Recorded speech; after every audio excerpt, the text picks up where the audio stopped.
Early 1900 से researchers हमारे radio active material को एक ऐसे इलेक्ट्रिक करंट में बदलने की कोशिश कर रहे हैं जो सालों साल टिके। Yeah that's right, we are talking about nuclear batteries.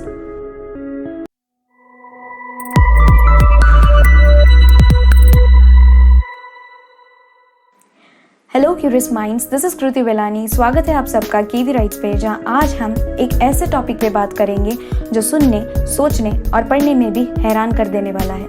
जी हाँ, हम बात करेंगे 28,000 साल तक चलती ही रहने वाली नैनो डायमंड बैटरीज का और जानेंगे कि ये काम करती कैसे हैं। तो चलिए शुरू करते हैं। बैटरीज के इस क्लास को बीटा वोल्टाइक कहते हैं क्योंकि ये रेडियो एक्टिव मटेरियल के बीटा डीके से पावर्ड रहती हैं। Beta particles basically high energy electrons हैं। सो किसी भी बीटा एमिटिंग मटेरियल को सेमीकंडक्टर के पास रखने से ही उसमें इलेक्ट्रिक करंट का फ्लो स्टार्ट हो जाता है। They last as long as it takes the material to decay। क्योंकि ये रेडियो एक्टिव मटेरियल्स की हाफ लाइफ सेंचुरीज से लेकर मिलियनियर तक होती है, ये बैटरीज हजारों सालों तक बिना किसी पावर लॉस के चलती हैं। ये betavoltaics radioisotope thermoelectric generators, जिनको आरटीजीज कहते हैं, उनसे काफ़ी अलग हैं। आरटीजीज का यूज़ नासा अपने स्पेस मिशंस में करता है, जो डायरेक्टली बीटा पार्टिकल से बनने की जगह प्लूटोनियम जैसे रेडियो एक्टिव मटेरियल की हीट से पावर्ड होते हैं, जिनको न्यूक्लियर बैटरीज भी कहा जाता है। बट बीटा वोल्टाइक्स आरटीजीज से काफ़ी छोटा और सेफर फॉर्म में बन सकता है, साथ ही वो काफ़ी लंबे समय तक चल सकता है। 1954 में radio corporation of America (RCA) ने अपने पहले बीटा वोल्टाइक बैटरी का अनाउंसमेंट किया, जो उस जमाने में was a big deal. RCA ने अपनी इस बैटरी को रिस्ट वॉचेस, हियरिंग एड्स और रेडियोज में इस्तेमाल करने का दावा भी किया और फरवरी 1954 के इशू ऑफ लाइफ मैगजीन में RCA ने अपने इस इन्वेंशन को एडिसन के लाइट बल्ब से भी कंपेयर किया। आज जहां एडिसन का लाइट बल्ब हर घर को रोशन कर रहा है, वहीं बीटा वोल्टाइक्स का यूज सिर्फ स्पेस और मिलिट्री एप्लीकेशंस तक ही सीमित रह गया है। इसके पीछे काफ़ी वजह है, बट एक मेजर फैक्टर है सेफ्टी।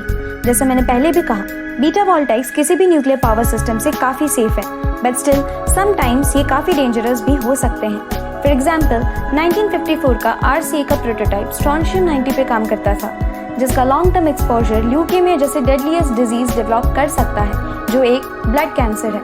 रेडिएशन ब्लॉकिंग मटेरियल से कोट करने के बावजूद ये रेगुलर यूज के लिए सेफ नहीं है, पर टेक्नोलॉजी के इस लंबे सफर में हम काफ़ी दूर आ चुके हैं। पिछले कई सालों से काफ़ी रिसर्च टीम्स बीटा वोल्टाइक के इस पावर को सेफली हार्नेस करने के तरीकों को ढूंढने में लगी है। ऐसी ही एक टीम यूनिवर्सिटी ऑफ ब्रिस्टल ने इसे डायमंड से बनाने की कोशिश की। डे बाय डे हमारा world greener and cleaner future की तरफ बढ़ रहा है। उसमें से सबसे पावरफुल क्लीन एनर्जी का रिसोर्स है न्यूक्लियर पावर।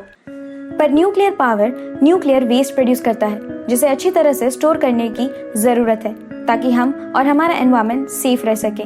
पर अगर हम इसे रिसाइकिल करके कुछ अच्छा बना सके तो? ग्लोबली 34 मिलियन मीटर क्यूब का न्यूक्लियर वेस्ट डंप यार्ड्स में पड़ा है, जिसको मैनेज और डिस्पोज करने के तकरीबन $100 बिलियन खर्च होते हैं। इस वेस्ट का ज्यादातर हिस्सा ग्रेफाइट है, जो न्यूक्लियर रिएक्टर के मॉडरेटर और रिफ्लेक्टर के तौर पर यूज होकर इसकी एफिशिएंसी को बढ़ाता है। कई सालों तक रेडिएशन से एक्सपोज होने की वजह से ये वेस्ट अपने आप में ही रेडियो एक्टिव बन चुका है। ये रेडियो एक्टिव वेस्ट की हाई रिस्क कैटेगरी में कैटेगराइज किया गया है, जो स्टोर करने के लिए एक बहुत ही एक्सपेंसिव और प्रॉब्लमेटिक वेस्ट है। रेडियो एक्टिव ग्रेफाइट में C14 होता है, जो एक बीटा रे इमिटिंग कार्बन रेडियो आइसोटोप है, जो एक हार्मलेस नाइट्रोजन, एक एंटी न्यूट्रिनो और सबसे इम्पोर्टेंटली एक एनर्जेटिक इलेक्ट्रॉन में कन्वर्ट हो जाता है।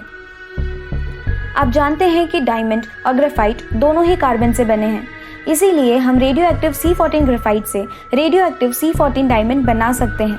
इससे होगा ये कि रेडियो एक्टिव वेस्ट से रिलीज होने वाले एनर्जेटिक इलेक्ट्रॉन्स अब डायमंड में जाके फैल जाएंगे और वहीं डिपॉजिट होते रहेंगे।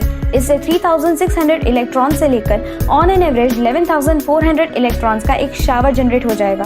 सिंपल भाषा में कहें तो ये अपने आप इलेक्ट्रिसिटी जनरेट करता जाएगा। इसका सिंपल मतलब ये है कि रिसाइकल वेस्ट से हम ऐसी बैटरीज बना सकते हैं जिससे इलेक्ट्रिसिटी कंटिन्यूअसली बह रही हो, और इसी से इतने लंबे समय तक इतने ज़्यादा न्यूक्लियर वेस्ट को स्टोर करने का टैक्स पेयर्स का काफ़ी ज़्यादा अमाउंट भी बच जाएगा। बेस्ट ऑफ ऑल, क्योंकि इसका हाफ लाइफ काफ़ी लंबा है, तकरीबन 5700 साल जितना, ये बैटरी कभी भी रिप्लेस या खत्म नहीं होगी। आप सोच रहे होंगे हमारी सेफ्टी का क्या ये हमारे लिए, हमारे बच्चों के लिए सेफ है? तो मैं बता दूं, कि हम बात कर रहे हैं एक ऐसे डिवाइस की जो डायमंड से बनी है और जिसका रेडियो एक्टिव पार्ट भी एक्चुअली डायमंड ही है। साथ ही सारे रेडिएशन, सारा पावर डायमंड स्ट्रक्चर में कंप्लीटली एब्जॉर्ब हो जाता है। ये नॉन रेडियो एक्टिव डायमंड से कोट होता है जो रेडिएशंस को लीक होने से रोकता है। और क्योंकि डायमंड दुनिया का हार्डेस्ट सब्सटेंस है, ये डिवाइस एक्सट्रीमली सेफ और टेम्पर प्रूफ है। ये एक clean and green energy solution है जो पूरा यूज हो जाने पे हार्मलेस बाय प्रोडक्ट्स में कन्वर्ट हो जाता है, जिसकी वजह से ये एक effective self disposing nuclear waste है जो अपने आप ही डिस्पोज हो जाता है। NDB यानी nano diamond battery company device के आउटपुट को बढ़ाने के लिए एक ऐसी प्योर बैटरी बना रही है जो बनेगी C14 के प्योरिफिकेशन से। C14 का प्योरिफिकेशन CDP-ME1 प्योरिफिकेशन प्रोसेस से होता है। जितना प्योर C14 उतनी ही प्योर एंड पावरफुल होगी बैटरी। ये purified C14 chemical vapour deposition जैसी प्लाज्मा एनहांस्ड टेक्निक से प्रोसेस किया जाता है। ये टेक्निक जो एटम को लेयर बाय लेयर ग्रो करने से बनती है, उसी टेक्निक से कंप्यूटर चिप्स और बाकी नैनो डिवाइसेस भी बनाए जाते हैं। ये न्यू टाइप की NDB बनाने के लिए मेटल स्पर्टिंग जैसी टेक्निक्स का भी यूज किया जाएगा। NDB एक नए टाइप की बैटरी है जो कभी भी खत्म नहीं होगी और इसका इस्तेमाल हर ऐसी चीज में किया जाएगा जो बैटरी यूज करता है। Electric vehicles, mobile phones, laptops, tablets, drone से लेकर hearing aids, watches, health monitors, cameras, sensors और होम अप्लायंसेस तक भी इसका यूज किया जा सकता है। इतना ही नहीं, NDB सोलर पैनल का भी रिप्लेसमेंट है, जहां इलेक्ट्रिसिटी जनरेट करने के लिए सन की जरूरत नहीं पड़ेगी और घरों में आसानी से यूज की जा सकेगी। और यूज करने के बाद भी अगर इलेक्ट्रिसिटी एक्सेस में यानी बच जाती है तो लोग उसे पावर हाउसेस में भी बेच सकेंगे। सोचिए, एक बार इंस्टॉल करने के बाद घर के इलेक्ट्रिसिटी बिल से जिंदगी भर के लिए छुटकारा। साथ ही इसे इलेक्ट्रिक व्हीकल्स में भी इंस्टॉल किया जा सकेगा, जिससे कंज्यूमर्स को एक्सेस इलेक्ट्रिसिटी पावर हाउसेस को सेल करने में भी मदद होगी। ये इलेक्ट्रिसिटी का चलता फिरता सोर्स बन जाएगा जो देश की एवर इंक्रीजिंग इलेक्ट्रिसिटी की डिमांड को भी पूरा कर सकेगा। क्योंकि NDB को रिप्लेस करने की जरूरत नहीं है, ये पेसमेकर्स एंड इम्प्लांट्स के लिए एक आइडियल एप्लीकेशन साबित हो सकता है। आज हम लार्जली लिथियम आयन बैटरीज पे रिलाय करते हैं, जिनके अपने काफ़ी लिमिटेशंस हैं। हियरिंग इम्प्लांट्स की बैटरीज को हर 26 डेज में बदलना पड़ता है। नैनो डायमंड बैटरीज इस एवरलास्टिंग प्रॉब्लम को सॉल्व कर पाएगा, जिससे patients, installations, reinstallations and time to time hospital visit से भी बच जाएंगे, क्योंकि एक बार इंस्टॉल करने पर ये लाइफ टाइम पेशेंट के साथ रह सकेगा। NDB पावर स्पेस इलेक्ट्रॉनिक्स जैसे कि ऑन बोर्ड रॉकेट्स में भी यूज किया जाएगा। NDB को स्पेसक्राफ्ट में इंस्टॉल करने पर कॉकपिट को पावर देने से लेकर अपर एटमॉस्फेयर में लॉन्च को असिस्ट करने तक की सारी इलेक्ट्रिकल नीड्स को सपोर्ट किया जा सकता है। इसी दौरान NDB power communications, console controls और बाकी इलेक्ट्रिकल नीड्स को भी पूरा कर पाएगा। जब रॉकेट्स को इसकी जरूरत नहीं होगी, तब NDB सैटेलाइट्स और स्पेस स्टेशंस को पावर देने का काम भी कर पाएगा। न्यूक्लियर डिजास्टर या एटॉमिक बॉम्बिंग के बाद रेडिएशन मॉनिटरिंग सिस्टम और सर्वाइवर आइडेंटिफिकेशन ड्रोन्स जैसे डिजास्टर रिलीफ एड में भी NDB इफेक्टिवली यूज हो सकेगा। सो सवाल तो आया ही होगा कि इतने सारे यूजेस हैं तो रिस्क फैक्टर्स क्या हैं? इसका इम्प्लीमेंटेशन इसका सबसे बड़ा रिस्क फैक्टर है। ये अभी अपने डेवलपिंग स्टेज में है, जिसके लिए कई सारे डायमंड नैनो टेक्नोलॉजिस्ट, मास प्रोडक्शंस और फंड्स लगेंगे। पर अगर एक बार ये हो गया तो NDB 2170, 18650, 312, 277, AA, AAA, LR44 और कई दूसरे स्पेसिफिकेशंस के फॉर्म में बन सकेगा, क्योंकि NDB कोई भी शेप ले सकता है। यही मास प्रोड्यूस्ड NDB फिर टेक्नोलॉजी कंपनीज तक B2B और रिटेलर के थ्रू B2C तक सेल हो सकेगा, जो $162 बिलियन का बैटरी मार्केट बना पाएगा।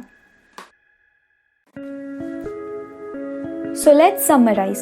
28,000 साल लंबी चलने वाली ये NDBs की मदद से हम सभी अपने mobile charging, laptop charging, electricity bill से लेकर space innovations and space launches के काफ़ी सारे एक्सपेंसेस को बचा सकेंगे। अब ये कितना एक्सपेंसिव होगा, एफोर्डेबल होगा कि नहीं, ये तो इसके कंप्लीट डेवलपमेंट के बाद ही पता चल पाएगा। आई होप NDB से रिलेटेड आपके काफ़ी सारे क्वेरीज इस वीडियो की मदद से सॉल्व हो पाए हों। अगर वीडियो काम की लगी हो तो शेयर और लाइक ज़रूर करें और ऐसी और अमेजिंग वीडियोस के लिए चैनल को सब्सक्राइब करना ना भूलें।